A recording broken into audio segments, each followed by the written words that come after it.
Hey guys, back for another round of families of instruments. At this point, we have worked through 3 different families. A quick reminder, our wonderfully drawn chart here, we have the conductor here, person who stands right up at the front and just kind of leads the members of the orchestra through their piece. When to start, when to stop, and all that good stuff. Up front, we have the strings, our violins, violas, cellos, and basses, and sometimes the harp as well. Behind that, we have our wind instruments, and I'll get back to that in a minute. But all the way back, we have percussion. That family that's made of so many different types of instruments and gets spread throughout the back because they're always making a ton of noise. So let's do winds. Now, we started this last week by learning a little bit about the brass family. And before we jumped into that, we said that wind instruments are anything that you have to blow into if you want it to make sound. What makes the brass a little bit more unique,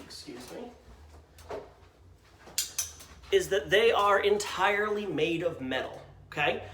There are no instruments in the 4 instruments we named in the brass family, your trumpets, trombones, tubas, French horns, or even some of the other ones that might not find their way into the orchestra, like the euphonium or the flumpet or the flugelhorn, all made of metal, and they all have similar shapes and setups to this. The air enters in through the mouthpiece, it travels through the instrument, and we can use valves or slides to change the way it travels, to change how long it spends in the instrument, and basically change the size of the instrument, controlling how high or low the sound gets, okay?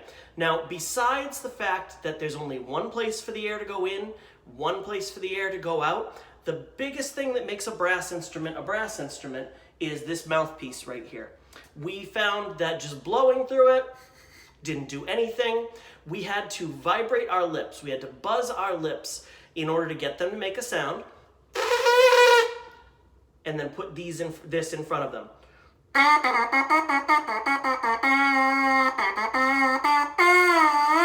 Okay? Woodwind is not really going to work the same, and that's our focus. Now, just the name tells you the wind aspect. It tells you that you're going to have to blow into these instruments, and it also kind of makes us think that we're going to be dealing a lot with wooden instruments, and that's just not the case. A lot of the instruments that we're going to find in this family of instruments, and let's name a couple just to start out. We're going to have the flute is probably one that you have heard of before. There's the clarinet, the oboe, saxophone makes its way into this family. There's the bassoon, the English horn, and sometimes we even have a piccolo, which is kind of like a tiny version of a flute. Okay? Now, some of these instruments are still made of wood today. Some we started making out of metal because they're stronger or they sound better. Lots of different reasons. Some we make out of plastic just because it's lighter, it's cheaper, it's easier. So the thing is, there's no material that ties all the woodwind instruments together. That doesn't matter, okay? Instead, we basically take anything that doesn't fit into the brass family and we put it here. And because of that, there are going to be a lot of instruments that work a little bit differently. Now, to start, we have a flute. Well, somebody has a flute. I'm sure I don't have a flute. But the way that a flute creates sound is a little bit different than any of the other instruments we're going to talk about today. I don't have a flute, but I did bring you guys a glass bottle because, believe it or not, a flute actually works pretty much the same as a glass bottle, okay? And this is something you can try at home. Mine is totally and completely empty. Nothing's going to spill on me if I turn it upside down. And I am looking at this rounded shape at the top. That actually looks a lot like the mouthpiece we would find on a flute or a piccolo. And we're not going to blow air into it. If we blow air into it, the air hits the bottom, comes right back, and gets in our eyes. No fun. Okay? Instead, we want to put the air across the top of it. And most of the air just goes right at you and is lost. But some of it hits the edge and bounces back. And it bounces back and forth, makes its way all the way to the bottom of the bottle. And every time it hits a wall, this kind of brings us back to the body of like a violin or a guitar, like we talked about a few weeks ago.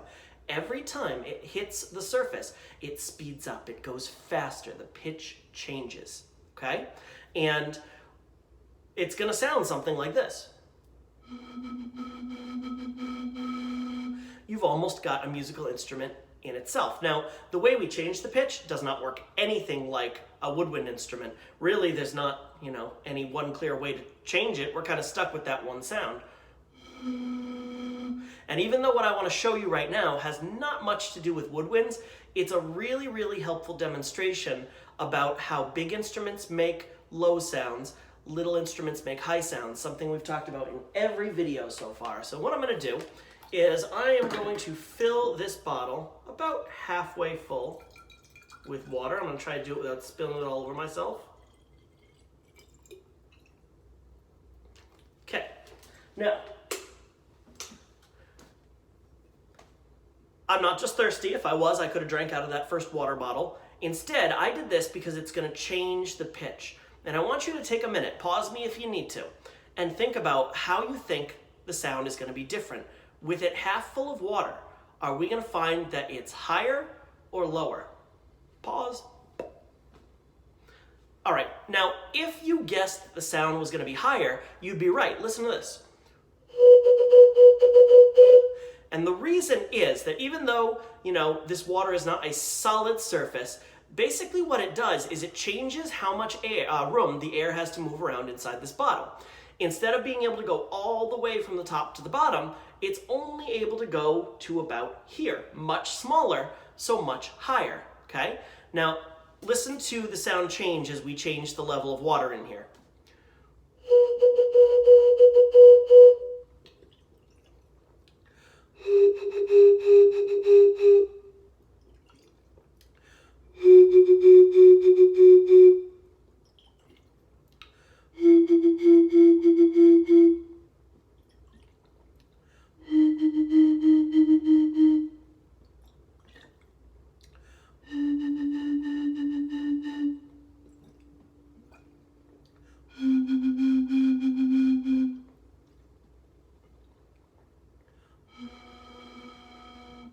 Every time I take a sip of it, that water level goes down. It leaves more room at the top here for the air to vibrate around, leaves less water in there, and because there's more room for that air to travel through the instrument, a bottle in this case, it gets lower every time I take a little bit of the water out of there. Now, I got a carpet under me, so I don't want to just dump it on the floor, so now I'm not thirsty anymore. It's win-win.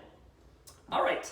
As far as real, actual instruments, most of the instruments in the woodwind family don't use that method. They don't have just that mouthpiece opening that you blow across. Most of them are going to use something that looks like this. It's just a thin little piece of wood, and it's called a reed. Now, when you're preparing to set up your instrument, the first thing you have to do with your reed is you have to put it in your mouth. You're not going to chew it. It's a really thin piece of wood. Just kind of put it in there. And think about what we did last week when we were vibrating our lips. The very first direction I gave you, I said, wet your lips a little bit because they will vibrate and make a better sound if you do that. This is the same deal. If that reed is bone dry, it's not going to work its best. If it's a little bit damp, you're solid, okay? And a lot of the instruments in this family are going to have a mouthpiece that looks like this, okay? Now, if we just blow into it, nothing. If we buzz into it, not much. It's not the right thing, okay? We have to assemble it. We've got the plastic mouthpiece. This metal part that's gonna hold everything together is called our ligature, and then we've got the reed, okay? So we put the reed, and there's a place that it fits nicely into on the mouthpiece, and then once we've got it lined up, we put the ligature on. If you were to play in 5th grade band a woodwind instrument, you would actually spend a lot of your first day just learning how to put this thing together, okay? And I think it'll be okay, but we'll know real quick because if you don't put it together, it's going to make this horrible sound, okay? If you do put it together right, it's actually still kind of a horrible sound. It sounds like something you would blow to celebrate a surprise party or something like that. Now, We saw on the trumpet mouthpiece last week, you could kind of play different songs on it, and that doesn't work on this one. It's only going to able to play that one annoying sound. Okay? If we want the sound to change, we've got to make the instrument bigger. So we're going to start by adding the neck of the instrument we're going to be working with today. Okay? Our instrument has all of a sudden grown from this big to this big. Okay? And it should make a slightly lower sound.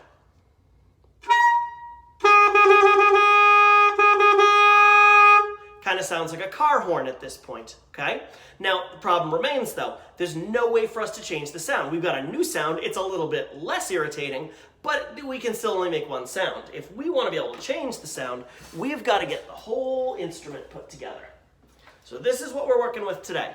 This is a saxophone, and when you're storing the saxophone away, you have to put the fluff stick inside. The most fun part about unpacking the saxophone is taking out the fluff stick, which is actually really called the cleaner. We call it the fluff stick because it's a fluff stick, but it's a cleaner because when you are blowing into this instrument, you're gonna get a little bit of the spit in your mouth into the instrument, and this keeps it from getting rusty and gross inside, okay? Now, one thing we want to notice right away about the saxophone is that even though they're kind of covered with all these keys, there's a lot of holes in this instrument. Not like the trumpet that only had the 2 holes. Tons of holes in this thing, okay? And what that's gonna do is it's gonna make it so that even though we are making this instrument so much bigger, and you'd think the sound would get so much lower, it's not really gonna meet that expectation. Check this out. It's a tiny bit lower than before, but not a ton, okay? Instead, if we want that to change, I'm gonna back you up a little bit here. If we want that to change, then we've got to push down some of these keys, okay? Now, the saxophone has a ton of different keys on it, so many. Thankfully, they put these little pearl-colored buttons on the really important ones. These are the ones we're going to use the most. We've got 1, 2, 3 in our left hand, 1, 2, 3 in our right hand.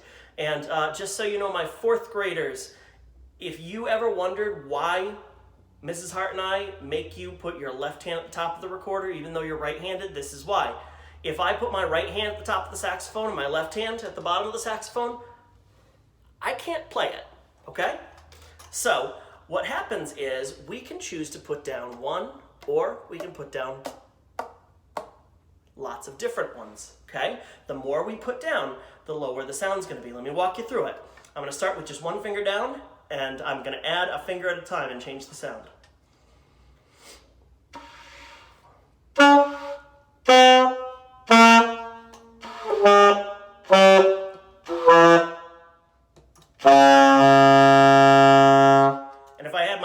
There, I've gone from that silly little car horn that we heard at the beginning to now it sounds like something you might hear on a cruise ship. Okay? Now, what a saxophone player, and really most of the woodwind instruments, because the way we put our fingers on here, you'll see it on the flute, basically like this. Clarinet, which pretty much is going to be held the same as the saxophone, just a little smaller. You're just going to change different combinations of finger position in order to play all of the different notes you might need.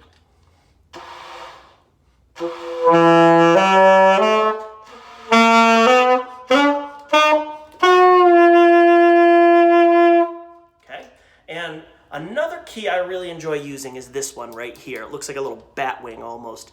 What that does is it takes anything we play and it makes it sound higher. Let me show you. Okay,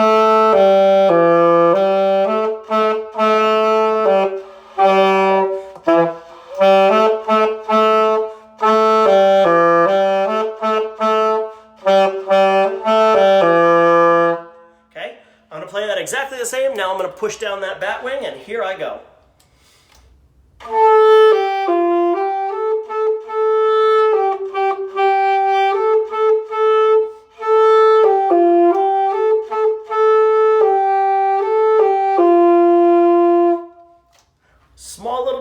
makes a world of change in that sound.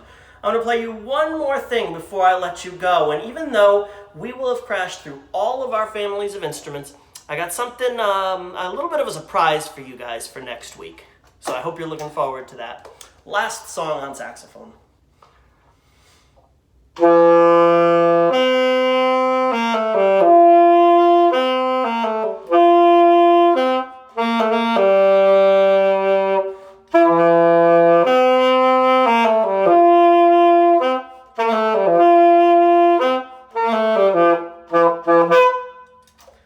Alrighty guys, I hope you guys have enjoyed these family videos, watching them as much as I have enjoyed making them.